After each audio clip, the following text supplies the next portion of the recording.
Dear students, मैं doctor Atul Yadav, associate professor of history, government PG college Ambala cantt. आज का हमारा विषय है द इंडियन काउंसिल्स एक्ट 1919, भारतीय परिषद अधिनियम 1909। 1909 का अधिनियम है, ये हमारा विषय है।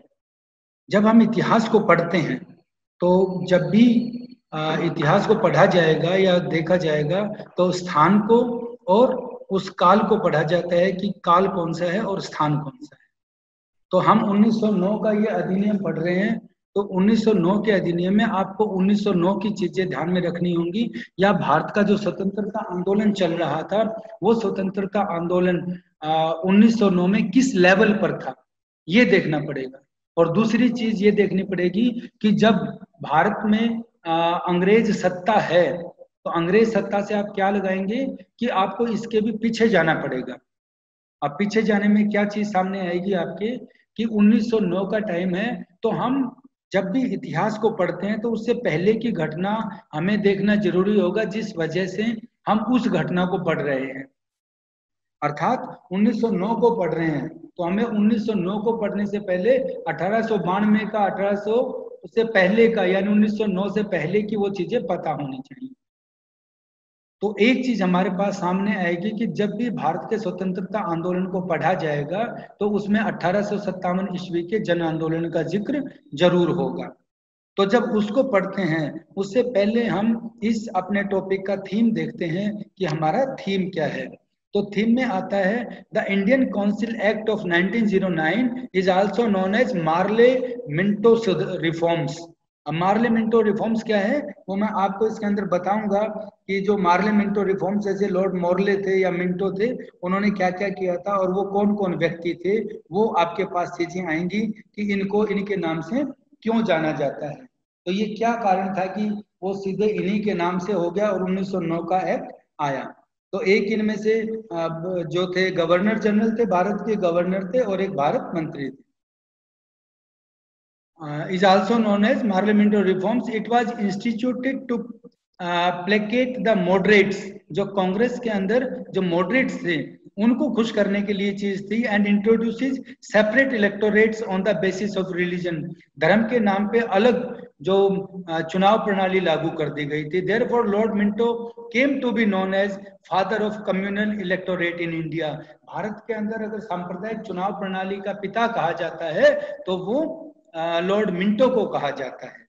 तो ये चीजें हमें ध्यान में रखनी होगी। मैं इसकी डिटेल भी आपको बताऊंगा, लेकिन उससे पहले इसकी पृष्ठभूमि को अगर हम देखें तो विद्यार्थियों आपको ये देखना होगा कि 1857 ईस्वी का जो जन आंदोलन हुआ था उसके बाद जो प्रशासन में फेरबदल हुआ था, तो 1858 ईस्वी में भारतीय प्रशासन सुधार संबंधी एक एक्ट पास हुआ था। और इस एक्ट से जो परिवर्तन हुआ, सारा का सारा जो भारत है वो कंपनी की सत्ता समाप्त हो गई और सीधा भारत क्राउन के तहत आ गया। क्राउन के तहत आने का अर्थ है कि भारत के अंदर इंग्लैंड का संविधान लागू हो गया और भारत इंग्लैंड का उपनिवेश बन गया। लेकिन ये जो अधिनियम लागू हुआ था 1858 का, उसमें विद्यार्थियों एक चीज आती है कि उस अधिनियम से भारतीयों को शांत करने की कोशिश की थी। जब भी आप किसी आंदोलन को देखते हैं पढ़ते हैं तो जो सत्ताधारी व्यक्ति है या सत्ताधारी दल है वो उनकी उन मांगों को कम करने के लिए उनसे बातचीत करता है और उनको कुछ अधिकार देता है। ऐसे ही अधिकारों की बात 1909 के अधिनियम में हुई थी। लेकिन 1858 का जो अधिनियम पास हुआ था वो भारतीयों को शांत नहीं कर सका था, क्योंकि इंग्लैंड लेजिस्लेटिव काउंसिल में भारतीयों को सदस्यता नहीं मिली थी। और दूसरा, भारतीयों की संतुष्टि के लिए इसके बाद 1858 के बाद 1861 का एक्ट आया और फिर 1892 का एक्ट आया। लेकिन ये संवैधानिक इतिहास में इनका बहुत बड़ा स्थान है, लेकिन ये भी उनको प्रसन्न नहीं कर सके, खुश नहीं कर सके। 1885 में कांग्रेस बनी थी तो उदारवादी लोग थे, उन्हीं की बातों को आगे रखते हुए उन्होंने 1892 का एक्ट पास किया था। लेकिन उस समय भारत के अंदर इतने अकाल पड़े थे, इतने दुर्भिक्ष पड़े थे कि लोगों की हालत बद से बदतर हो गई थी और उनकी कोई सुध नहीं ली गई थी। इसी चीज को लेके भारत के लोगों में प्रतिरोध बढ़ रहा था। उस प्रतिरोध को कम करने के लिए कि आगे ये चीजें ना हो। फिर जो बदलाव हुआ, उस बदलाव के अंदर 1905 की घटना आई जब बंगाल का विभाजन कर दिया गया था। उस बंगाल का विभाजन जब बंग भंग जिसको आप बोलते हो, तो वो भी धर्म और जाति के आधार पर ही हुआ था और एक बहुत बड़ी घटना हुई थी। लेकिन उसी घटना से भारतीयों को एक और प्रेरणा मिली थी, क्योंकि भारत के अंदर जो उदारवादी थे, कांग्रेस के अंदर जो उदारवादी दल था, उस उदारवादी दल की अपेक्षा उग्र राष्ट्रवादी थे, जो इन क्रांतियों से जिन्होंने सीखा था, चाहे वो 1789 की फ्रांस की क्रांति थी या 1776 की अमेरिका की क्रांति थी, या उसके बाद का जो समय था हमारा 1857 का जन आंदोलन हुआ था, या 1870 के अंदर इटली का जर्मनी का एकीकरण का था, या बिस्मार्क जैसा कूटनीतिज्ञ था, मुसोलिनी को पढ़ा था, वो सारी की सारी चीजें आई थी, उनसे जो सीख ली थी। और दूसरा, जो भारत का मिडिल क्लास था, वो मिडिल क्लास जिसने इंग्लैंड में शिक्षा ली थी, वो भी इन संवैधानिक व्यवस्थाओं से पूर्ण रूप से जागरूक हो गया था कि उनकी क्या व्यवस्था है और संविधान के अंदर क्या बातें की गई हैं। उसी चीज को ध्यान में रखते हुए ये आंदोलन चले और भारत के अंदर 3 प्रमुख व्यक्ति हुए थे, जिनको आप बाल पाल और लाल के नाम से जानते हो, बिपिन चंद्र पाल और बाल गंगाधर तिलक और लाला लाजपत राय। ये तीनों ही बहुत बड़े, इनकी जो लीडरशिप के अंदर कांग्रेस बहुत आगे बढ़ रही थी, तो उसको कम करने के लिए ये 1909 का अधिनियम पास किया गया था। इसमें आगे जब आप देखते हैं कि ये 1909 का अधिनियम क्या था, मैं यहाँ पे ये बताने की कोशिश करूंगा आपको कि 1909 का जो भारत परिषद अधिनियम है, ये क्या है। इंडियन काउंसिल एक्ट 1919 में ब्रिटिश संसद द्वारा पारित एक अधिनियम था, जिसे ब्रिटिश भारत में स्वशासित शासन प्रणाली स्थापित करने के लक्ष्य से पारित किया गया था। मार्ले मिंटो सुधार के नाम से भी जाना जाता है, क्योंकि इस समय मार्ले भारत के राज्य सचिव थे, स्टेट सेक्रेटरी ऑफ स्टेट थे। एक बड़ा अधिकारी होता था जिसके तहत गवर्नर भी काम करता था। और लॉर्ड मिंटो थे, लॉर्ड मिंटो भारत के वायसराय थे। इन्हीं दोनों के नाम पर इसे मार्ले मिंटो सुधार की संज्ञा दी गई। और ब्रिटिश सरकार द्वारा इन सुधारों को प्रस्तुत करने के पीछे 2 बड़ी घटनाएं थी। 1 अक्टूबर 1906 में आगा खां के नेतृत्व में, देखिए यहाँ पे अंग्रेज की जो आपने एक चीज पढ़ी होगी कि फूट डालो और राज करो की नीति जो उसने अपनाई थी, तो 1906 में आगा खां के नेतृत्व में एक मुसलमानों का प्रतिनिधिमंडल वायसराय से मिला था, लॉर्ड मिंटो से, और उन्होंने मुसलमानों के लिए पृथक निर्वाचन प्रणाली व्यवस्था की मांग की थी और उनकी जनसंख्या का अनुपात में प्रतिनिधित्व देने की बात की थी। और प्रतिनिधिमंडल ने तर्क दिया कि उनकी साम्राज्य की सेवा के लिए उन्हें पृथक सामुदायिक प्रतिनिधित्व दिया जाए। अर्थात उसकी चीज ये हुई है विद्यार्थियों कि अंग्रेज ने पहले ही भारत के अंदर जो डिवाइड एंड रूल की पॉलिसी अपनाई हुई थी, जो बांटो और राज करो की नीति अपनाई हुई थी, उस नीति के तहत अंग्रेज चाहता था कि ये भटके रहें और उनका संघर्ष कम हो। उसी चीज को लेके जब ये लोग मिले थे, अब देखिए इसके अंदर आप ये ना लगाएंगे कि सारा ही मुसलमान उनके साथ मिल गया था, कुछ मुसलमानों के प्रतिनिधि थे जो उनसे मिले थे, लेकिन वही बात धर्म के ऊपर बांटने की आ गई। दूसरी जब आप इसके अंदर बात पढ़ेंगे तो 1906 में जो ढाका में नवाब सलीमुल्लाह थे, नवाब मोहसिन उल मुल्क थे और वकाल उल मुल्क द्वारा मुस्लिम लीग की स्थापना की गई। और लॉर्ड मिंटो से मिलने वाला यह प्रतिनिधिमंडल शीघ्र ही मुस्लिम लीग में सम्मिलित हो गया। मुस्लिम लीग ने मुसलमानों को साम्राज्य के प्रति जो निष्ठा प्रकट करने की जो शिक्षा दी तथा मुस्लिम बुद्धिजीवियों को कांग्रेस से पृथक रखने का प्रयास किया। इसके अतिरिक्त कांग्रेस द्वारा प्रति वर्ष सुधारों की मांग करने, नरम दल को संतुष्ट करने, अतिवादियों के प्रभाव को कम करने और क्रांतिकारी राष्ट्रवाद को रोकने के लिए भी सुधार किया जाना आवश्यक था।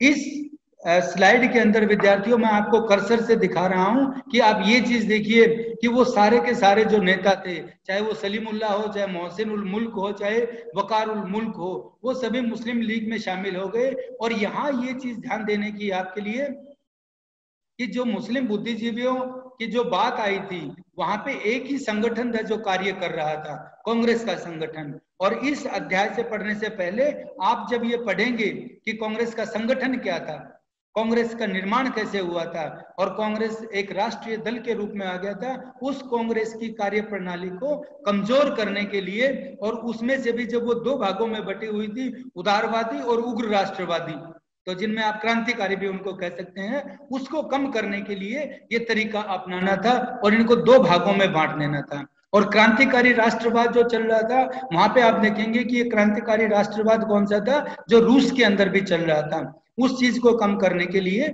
ये फैसला किया गया कि इसको हम आगे बढ़ाएंगे। तो यही चीज जब हम देखते हैं इस पृष्ठभूमि के आगे, तो ये कॉजेज आएंगे इसके बाद। इसके कॉजेज क्या थे, इसके कारण क्या थे कि ये परिषद अधिनियम पेश किया गया। तो सबसे पहले जैसे मैंने आपको बताया था कि 1909 के एक्ट के कारणों में एक आता है dissatisfaction with the act of 1892। 1892 का जो एक्ट था उससे असंतोष था लोगों में। उस असंतोष के कारण लोग नहीं चाह रहे थे कि उनकी मांगे पूरी नहीं हो पाई थी, तो लोग एजिटेशन कर रहे थे, तो उसको भी दूर करना था। अर्थात उसमें आप ये देखेंगे कि उस जो 1892 का एक्ट था उसके अंदर जो अंग्रेज ने सुविधाएं देने की बात कही थी और जो दावा कर रहा था वो दावा पूर्ण नहीं हो पाया था। नंबर 2 आप पढ़ेंगे unknown sufferings of the Indians, भारतीयों पर विपत्ति का दौर। अब इस विपत्ति का दौर में क्या पढ़ेंगे आप कि 19वीं शताब्दी का जो अंतिम 5 साल थे, 1892 को लगाएंगे या अंतिम 5 साल 1895 से 1900 का टाइम लगाएंगे, तो उस समय में विद्यार्थियों 1896-97 में एक बहुत भयंकर अकाल पड़ा था। और उस अकाल के कारण पूरे भारत में अगर देखा जाए तो 1,73,000 के करीब लोगों की मौत हुई थी। अब मौत होना अलग चीज थी, लेकिन उस समय में आप देखेंगे कि जो भारत के लोग थे उनका रोजगार क्या था, उनके घर क्या थे। उस चीज में हमारे पास एक चीज आगे आती है कि हमारा केवल खेती का ही काम था और भारतीय अर्थव्यवस्था थी वो खेती पर टिकी हुई थी। और दूसरी चीज जो आप अपनी पिछली क्लास में भी पढ़ाए हैं या इस सेमेस्टर में भी आपने पढ़ी है, वो आप देखेंगे कि 1857 तक आते आते जो भारत की हस्तशिल्प थी, जो छोटे छोटे काम थे जो हमारे गांवों तक सीमित थे, ईस्ट इंडिया कंपनी ने उसको भी खत्म कर दिया था। और 1858 के बाद जब क्राउन का रूल हुआ था तो उसमें कर लगा दिए गए थे, दूसरी व्यवस्थाएं कर दी गई थी, तो उनकी हालत बद से बदतर हो रही थी। उस हालात के कारण उनको जितनी भी सहूलियतें दी गई थी वो नहीं मिली थी और इन अकालों के कारण तो और ज्यादा नुकसान हो गया था। लोगों की नौकरियां छूट गई थी, पशुधन था उनका, जो पशु थे वो मर गए थे, खेती नहीं हो रही थी, सूखा पड़ रहा था। अकाल के कारण कहीं दूसरी जगह पे अगर बंगाल वगैरह में देखेंगे बाढ़ आ गई थी, तो खाने पीने की भी कोई चीज नहीं हो गई थी। तो इस व्यवस्था के कारण लोगों के अंदर एजिटेशन बहुत ज्यादा हो रहा था और सरकार ने उस एजिटेशन को खत्म करना था। इसके बाद आएगा suppressive period of Curzon's viceroyalty. जब लॉर्ड कर्जन वाइस राय बनता है 1898 ईस्वी में और 1905 तक जब वो वाइस राय रहता है, तो उसने अपनी दमनकारी नीतियां अपनाई थी। उन दमनकारी नीतियों के साथ साथ उसने एक कलकत्ता कारपोरेशन एक्ट बनाया था, इंडियन यूनिवर्सिटी एक्ट बनाया था, बंगाल का विभाजन करने की उसने आगे कोशिश की थी, बंगाल का विभाजन हो गया था। और उसने अपने विचार भी स्पष्ट कर दिए थे कि जो 1904 में उन्होंने जो एक योग्य और श्रेष्ठ जो एक बात कही थी कि सिविल सर्विसेज के उच्च पद केवल अंग्रेजों के पास ही होने चाहिए, क्योंकि अंग्रेज भारतीयों के से अधिक योग्य और श्रेष्ठ नहीं है। ऐसी उनका एक कन्वोकेशन एड्रेस था ये कलकत्ता विश्वविद्यालय के अंदर। तो एक व्यक्ति, एक अधिकारी जब ऐसी भावना रखता है तो वो आगे क्या काम करेगा, ये आप देख सकते हैं। और तो और कि जनसाधारण का अंग्रेजी सरकार की न्यायप्रियता में विश्वास उठ गया था और जगह जगह पे लोग वंदे मातरम के गीत गाने लगे थे। ये भारत के अंदर चीज चल रही थी। और फिर victory of Japan over Russia, 1905 में रूस और जापान का युद्ध हुआ था। रूस की क्रांति का जब आप पेपर पढ़ेंगे या आपने पढ़ा होगा तो देखिए रूस कितना बड़ी भौगोलिक स्थिति है, भौगोलिक क्षेत्र है, और जापान एक आइलैंड है टोटल। लेकिन वहां पे जो रूस का जार था उसकी जो दमनकारी नीतियां थी, उन दमनकारी नीतियों के कारण लोग वहां पे आंदोलन कर रहे थे और रूस के अंदर भी क्रांति हो रही थी।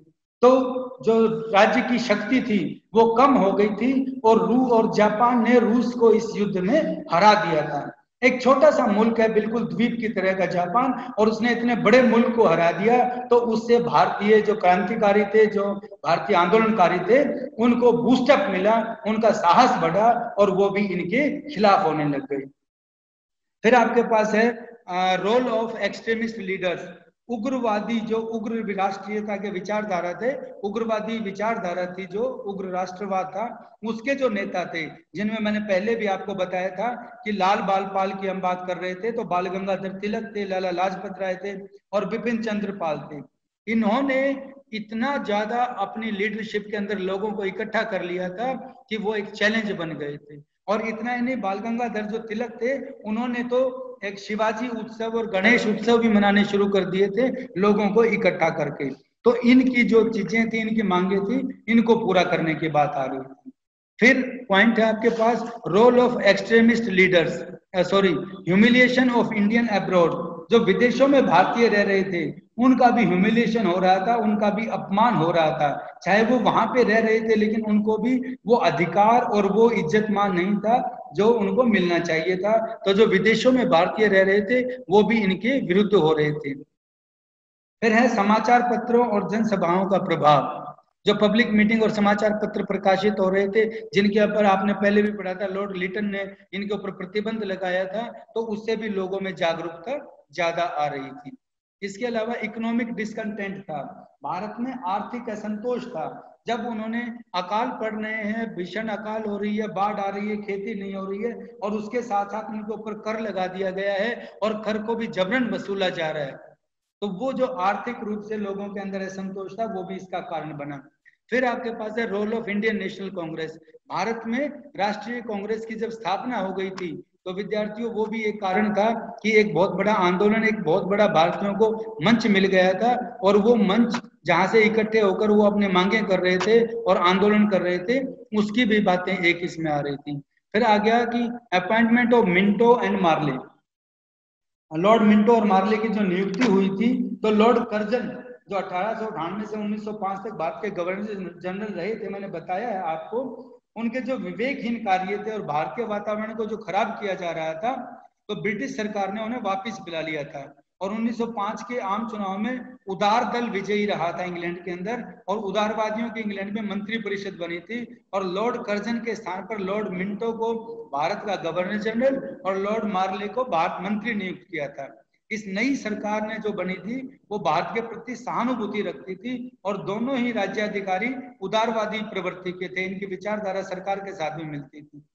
तो ये राजनीतिक सुधार के पक्ष में थे, जो जल्दी से कोई ना कोई सुधार हो जाए, और मार्ले ने भी मिंटो को पत्र लिखकर इस बारे में बातचीत की थी। फिर आपके पास आता है एक्टिविटी ऑफ टेररिस्ट। ये टेररिस्ट शब्द जो है आपकी पुस्तक में लिखा मिलेगा। आप टेररिस्ट वर्ड का, अब क्योंकि आपके लेवल पे जो समझदारी चीज है वो एक्सट्रीमिस्ट के अंदर आएगी, या आप इसको, हम इस पॉइंट को भी हटा सकते हैं कि जो टेररिस्ट वर्ड नहीं आएगा, हम इसको पहले ही काउंट कर चुके हैं। जो हमारे उग्र राष्ट्रवादी हैं, उग्र राष्ट्रवाद की बात थी इसके अंदर, वो चीज यहाँ पे आ रही है। डिमांड ऑफ मुस्लिम डेपुटेशन, जो मुस्लिम डेपुटेशन मिला था, जिसकी मैंने शुरू में आपको बात बताई है, वो मुस्लिम डेपुटेशन की बात है जो मिंटो को मिला था, जिसने अलग अपने बात की, जो अपने बातचीत की थी। और फिर है जो बातचीत की थी उनको अलग से रिजर्व सीट देने की। और फिर उसके बाद है एरेंडल कमेटी की रिपोर्ट और 1909 के सुधार। ये एरेंडल कमेटी क्या थी, इसके बारे में मैं आपको डिटेल से बता देता हूँ कि लॉर्ड मिंटो ने एक कमेटी जो थी सुधारों के लिए और छानबीन करने के लिए 1906 में एक रिपोर्ट पेश कर दी थी। इसके तथ्यों को भली प्रकार से देखकर मिंटो ने 1907 में भारत मंत्री के पास भेजा, और जॉन मार्ले ने इसे देखकर फिर भारत सरकार के सुझावों के संबंध में प्रांतीय सरकारों से राय लेने को कहा, और प्रांत की राय लेने के पश्चात 1 अक्टूबर 1908 को भारत सरकार ने इसे भारत मंत्री के पास पुनः वापस भेज दिया, और 17 दिसंबर 1908 को यह रिपोर्ट हाउस ऑफ कॉमन्स में रखी गई इंग्लैंड में। अंत में इसके आधार पर एक छोटा सा बिल हाउस ऑफ लॉर्ड्स में रखा गया, और ये 1909 में पारित हो गया, जिसे इंडियन काउंसिल एक्ट बना, और जनवरी 1910 में ये लागू हुआ। ये लास्ट इसकी स्टेज आती है स्टूडेंट्स, जिसको आप देखेंगे। तो ये इसकी मैंने कार्य प्रणाली बताई है आपको क्या थी। इसके बाद हम आते हैं कि इसके कॉजेज जो हमने देख लिए, इसके बाद 1909 का जो सुधार हो रहे हैं, उन सुधारों के पास हम आते हैं। तो इस अधिनियम के जो अधिनियम था हमारा, उस अधिनियम में जो मिंटो मार्ले की मुख्य धाराएं किस प्रकार की थी कि इस अधिनियम के अनुसार केंद्रीय और प्रांतीय विधान परिषदों में निर्वाचित सदस्यों की संख्या में वृद्धि कर दी गई। प्रांतीय विधान परिषदों में गैर सरकारी बहुमत स्थापित किया गया, किंतु गैर सरकारी सदस्यों में नामांकित और बिना चुने सदस्यों की संख्या अधिक थी, जिसके कारण निर्वाचित जो सदस्यों की तुलना में अभी भी उनकी संख्या अधिक थी। यहाँ पे ये चीज है कि जो निर्वाचित होके आते थे, अगर दूसरे लोग जो उनके अंदर निर्वाचित नहीं होते थे और जो गैर सरकारी सदस्य थे, उनकी भी संख्या ज्यादा थी। डॉक्टर सुमित सरकार हुए हैं, बड़े इतिहासकार, उन्होंने कहा है कि केंद्रीय व्यवस्थापिका सभा में 60 सदस्य और 9 पदेन सदस्य होते थे। इन 69 यानी 69 सदस्यों में से 37 सरकारी अधिकारी थे, 32 गैर सरकारी अधिकारी थे और 32 गैर सरकारी सदस्यों में से 5 नामजद होते थे और 27 चुनकर आते थे। तो टोटल 27 का आंकड़ा यहाँ पे आता है। और निर्वाचित 27 सदस्यों में से 8 सीटें पृथक निर्वाचन क्षेत्र के अंतर्गत मुस्लिम के लिए आरक्षित थी, जबकि 4 सीटें ब्रिटिश पूंजीपतियों के लिए और 2 सीटें जमींदारों के लिए आरक्षित थी और 13 सीटें सामान्य निर्वाचन के अंतर्गत आती थी।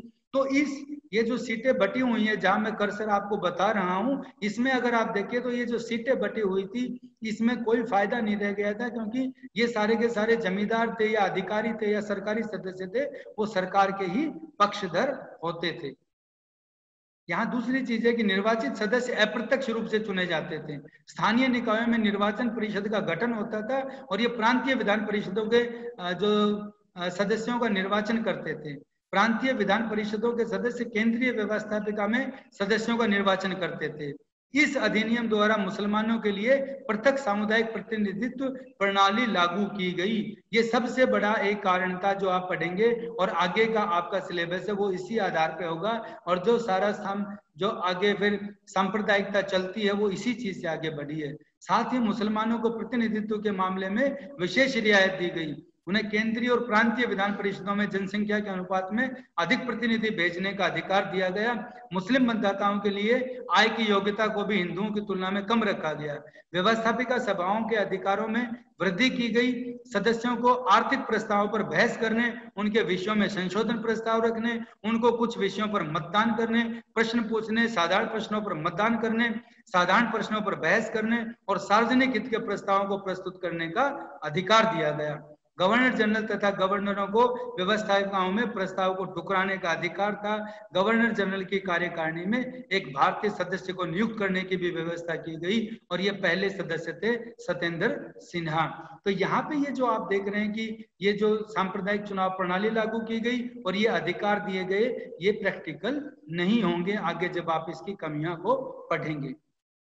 अब यहाँ पे आ जाता है आपके पास कि इसके मेन फीचर्स क्या थे।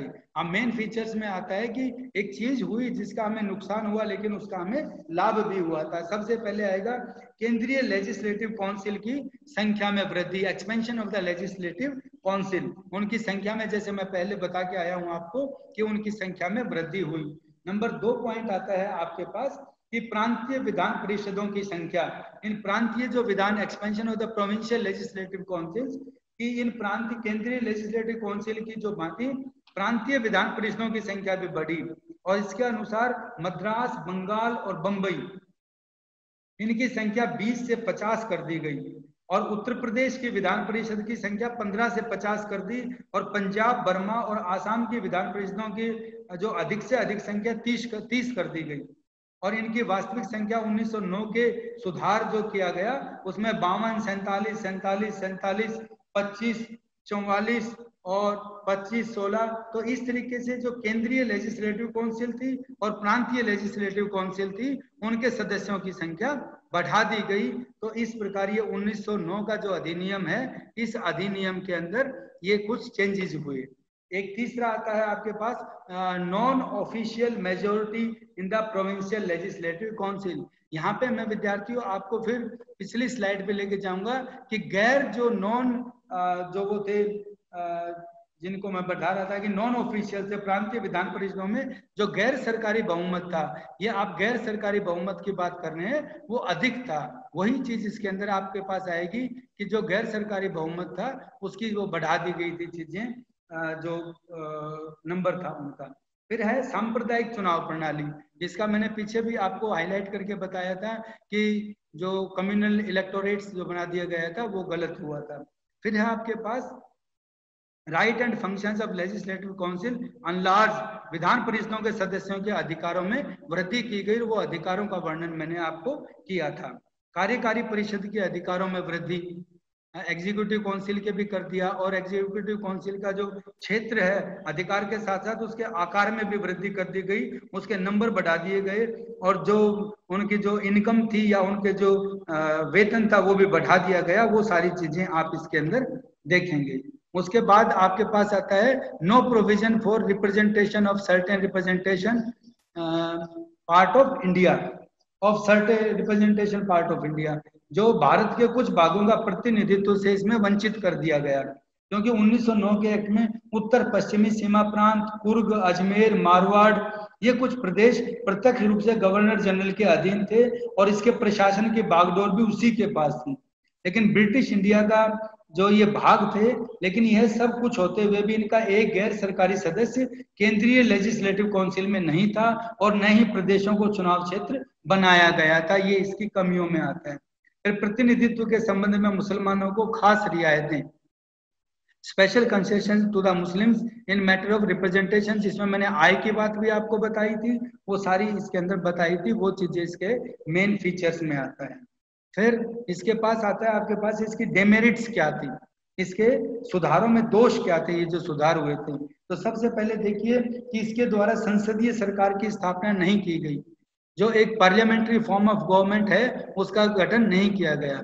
Death belong to national unity, राष्ट्रीय एकता के ऊपर डेथ ब्लो, जो राष्ट्रीय एकता है उसके ऊपर कुठाराघात किया गया। जो नेशनल यूनिटी है, राष्ट्रीय एकता पर गहरा आघात हुआ, और यहीं से sowing the seeds of partition, विभाजन के बीज यहाँ पे बो दिए गए, शुरुआत यहीं पे हो गई थी, क्योंकि यहाँ पे जब धर्म के नाम पर जो बहुमत कर दिया गया था, जो सीटें बांट दी गई थी। केंद्रीय विधान परिषद में सरकारी सदस्यों का बहुमत, official majority in the central legislative council, जो मैं पहले भी आपको बताया कि कि सरकार का ही बहुमत था।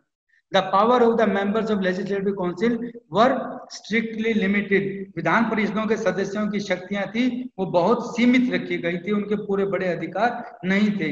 और इस संबंध में गोखले ने कहा था कि जब सरकार किसी विशेष रूप को अपनाने के लिए एक बार इरादा कर लेती है तो फिर गैर सरकारी सदस्य चाहे जितना कहें, परंतु उससे सरकार के रवैये में कोई तब्दीली नहीं होती थी। यानी जो सरकार चाहेगी वो होगी, वो मेंबर वहां पे कुछ भी नहीं कर सकता था। फिर विधान परिषदों के सदस्यों की शक्तियों भी सीमित, मैंने बताया आपको। फिर दोषपूर्ण चुनाव प्रणाली थी, डिफेक्टिव इलेक्टोरल सिस्टम था, जिसकी हम पहले भी बात करके आए हैं।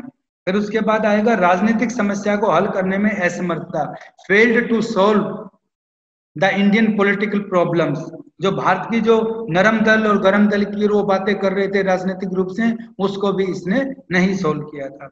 वोट के बारे में असमानता थी कि इस अधिनियम में जातियों के मतदाताओं की योग्यता, संपत्ति, कर और उनकी उपाधियों पर आधारित थी, हर व्यक्ति को इसका अधिकार नहीं मिला था। और भारत सरकार पर इंग्लैंड की संसद का नियंत्रण, जो fail to solve the Indian, जो control of parliament over Indian government, Bharat सरकार पे जो इंग्लैंड की पार्लियामेंट थी उसका नियंत्रण था, वहां से बिल पास होता था वही माना जाता था। No right to vote for women, महिला को वोट का अधिकार इसके अंदर नहीं दिया गया था, स्त्री वर्ग को मतदान के अधिकार से वंचित किया गया था। और शक्ति विहीन प्रांतीय व्यवस्थाएं थी, पावरलेस प्रोविंशियल असेंबलीज, जिनके अंदर कोई अधिकार ही नहीं थे, जो वो पावरलेस थी तो उनका मानने का भी कोई चीज नहीं आगे आती थी।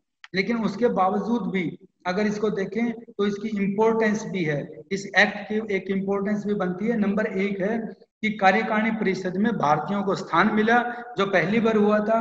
विधान परिषदों का विस्तार हुआ था। और तीसरा है increase in the power of legislative council, विधान परिषदों की शक्ति में वृद्धि हुई थी। और सबसे बड़ी चीज है रेज ऑफ नेशनल आइडियाज, राष्ट्रीय विचारों का उद्गम हुआ था या शुरुआत हुई थी, ये इसकी एक इम्पोर्टेंट चीज है। फिर इसके फेल्योर के क्या कारण हुए थे, ये फेल क्यों हो गया था। फेल होने के पीछे भी जो हम सारी की सारी व्यवस्था पढ़ के आए हैं विद्यार्थियों, हम उसी को देखेंगे कि इसके फेल्योर का क्या कारण बनता है। तो सबसे पहले इसके अंदर भी चीज आती है जो आप इससे पहले के आंदोलन पढ़ के आए हैं और जिसकी वजह से भारतीय लोगों में निराशा होती थी, वही चीज आएगी कि ऊंचे पदों का अंग्रेजों के पास होना, high post of the Britishers for the Britishers, जो ब्रिटिशर्स थे उनके पास ही ऊंची पोस्ट थी, भारतीयों के पास वो ऊंचे पद नहीं थे। नंबर 2, सेंट्रल कंट्रोल, सारी चीजों पर केंद्र का नियंत्रण था। प्रांतीय काउंसिल द्वारा केंद्रीय सरकार का कड़ा नियंत्रण था और बिना कठिनाइयों के प्रांतों में सरकार नामजद किए हुए गैर सरकारी अधिकारियों की सहायता से सब कानून पास करवा सकती थी। चुनाव प्रणाली भी ऐसी रखी गई थी कि वे अपने अपने संप्रदायों के हितों को सुरक्षित रखने के लिए सरकार के अधिक से अधिक वफादार बनने का यत्न करें। तो इस प्रकार राजनीतिक शक्ति केवल और केवल जो जनता के पास कोई राजनीतिक शक्ति नहीं थी, इसके अतिरिक्त अन्य नियमों और विनियमों द्वारा भारतीयों को थोड़े बहुत ही अधिकार दिए गए थे। सारा कंट्रोल सरकार के पास था, जिनमें गैर सरकारी सदस्य थे, जमींदार थे या दूसरे लोगों को उन्होंने रखा था जो नामजद किए जाते थे, उनकी संख्या ज्यादा थी, सरकारी कर्मचारी हो जाते थे और चुने हुए लोग बहुत कम हो जाते थे। अगर चुने हुए लोग अपना बाइकट भी करते हैं, अगर वो अपना डाइसेंट नोट भी लिखते हैं तो उसकी कोई महत्ता नहीं थी। और दोनों चीजें ये केंद्रीय परिषद में भी था और प्रांतीय परिषद, दोनों के अंदर ये चीज चलती थी। तो वो अपने किसी भी तरीके से अपने बात को पूरा नहीं करवा सकते थे। फिर था भारतीयों में घृणापूर्ण व्यवहार जो भारतीयों के साथ था, डिस्क्रिमिनेटरी बिहेवियर विद इंडियंस। इसमें वही चीज जो पुरानी आ रही थी कि जो भारतीयों के साथ की वो अपने राष्ट्र में कई स्थानों पर प्रवेश की आज्ञा तक भारत वालों को नहीं थी, खुद भारत में रहते हुए वो नहीं कर सकते थे, कुछ डिमांड्स नहीं कर सकते थे और भारत में जाने से पहले भी उन्हें कड़े नियमों का पालन करना पड़ता था। लेकिन एक चीज इसके अंदर आई जो मैंने पिछले पॉइंट में भी आपको बताया था, राष्ट्रीय चेतना। तो नेशनल अवेयरनेस भारत के अंदर आई और उस जो राष्ट्रीय चेतना आई, उस राष्ट्रीय चेतना के कारण ही जो तेजी से फैल रही थी, ये सुधार भारतीयों में संतुष्ट नहीं कर सके और असंतोष, निराशा और बेचैनी भारतीयों में बढ़ गई और क्रांतिकारियों ने भारत के अलग अलग भागों में इस बात का प्रचार किया और ये देश में जो क्रांतिकारी राष्ट्रवाद था उसकी चीजें आगे बढ़ी। और इसमें फिर lack of reform of local institution, स्थानीय संस्थाओं में सुधारों की कमी भी रही कि जो स्थानीय संस्थाएं थी जिनमें जिला बोर्ड, नगर पालिकाओं के कोई विशेष अधिकार नहीं थे और सरकारी नियंत्रण कम था, जैसे उग्र राष्ट्रवादियों ने इन सुधारों को बिल्कुल भी असंतोषजनक बताया और अपने स्वराज की मांग करते रहे। यहाँ इस सारी चीजों को जो मैंने बताई है आपको, एक बार आपकी भाषा में बड़े आसानी से इसको मैं फिर एक्सप्लेन कर देता हूँ कि 1909 के सुधारों से भारतीय राजनीतिक प्रश्न का न कोई हल हो सकता था और न ही इससे कोई हल निकला। अप्रत्यक्ष चुनाव, सीमित मताधिकार और विधान परिषद की सीमित शक्तियों ने प्रतिनिधि सरकार को मिश्रण सा बना दिया। लॉर्ड मार्ले ने स्पष्ट तौर पर कहा कि भारत स्वशासन के योग्य नहीं है, कि इंडिया वाले अपना रूल नहीं कर सकते। कांग्रेस द्वारा प्रति वर्ष स्वशासन की मांग करने के पश्चात भी मार्ले ने स्पष्ट तौर पर उसे ठुकरा दिया। उसने भारत में संसदीय शासन व्यवस्था या उत्तरदायी सरकार की स्थापना का स्पष्ट विरोध किया। उसने कहा, यदि यह कहा जाए कि सुधारों के इस अध्याय में भारत में सीधे अथवा अवश्यंभावी संसदीय व्यवस्था स्थापित करने अथवा होने में सहायता मिलेगी तो मेरा इससे कोई संबंध नहीं होगा, यह मार्ले जी ने कहा था। और फिर यही परिणाम में आ जाएगा कि वास्तव में 1909 के सुधारों का मुख्य उद्देश्य उदारवादियों को दिग्भ्रमित कर राष्ट्रवादी दल में फूट डालना और सांप्रदायिक निर्वाचन प्रणाली को अपनाकर राष्ट्रीय एकता को नष्ट करना था। सरकार इन सुधारों द्वारा नरमपंथियों एवं मुसलमानों को लालच देकर राष्ट्रवाद के उफान को रोकना चाहती थी। सरकार एवं मुस्लिम नेताओं ने जब भी द्विपक्षीय वार्ता की, उनका मुख्य विषय पृथक चुनाव प्रणाली ही रहा, किंतु वास्तव में इस व्यवस्था से मुसलमानों का छोटा वर्ग ही लाभान्वित हुआ, बाकी वो भी इसको पूर्ण लाभ इससे नहीं ले सके। तो विद्यार्थियों, ये हमारा आज का अध्याय था 1909 का जो चुनाव भारत परिषद अधिनियम थे 1909, ये था। और इसको पढ़ने से पहले मैं फिर आपको एक बार सलाह दूंगा कि जब आप इसको पढ़ें तो 1909 के पहले की घटनाएं अवश्य पढ़ें, जो इसकी पृष्ठभूमि है, जिसके बारे में आपको पता चलेगा कि क्या क्या भारत के अंदर हुआ था और कैसे ये आंदोलन आगे बढ़ा। तो इसी चीज को हम रखेंगे और 1919 का अधिनियम पढ़ेंगे। तो आप ये 1909 की जो चीजें हैं इसको ध्यान में रखेंगे और उसके बाद 1909 से 10 साल बाद 1919 का अधिनियम आता है। तो 1909 से और 1919 के बीच का क्या घटनाक्रम है वो आपको नेक्स्ट लेक्चर में बताया जाएगा और वही उसकी पृष्ठभूमि बनेगा जिसको आप पढ़ेंगे 1909 के अधिनियम में। तो आज ही ये हमारा आज का जो अध्याय था वो ये अध्याय है और आपने ये इसको ध्यान से सुना। आपका बहुत बहुत धन्यवाद।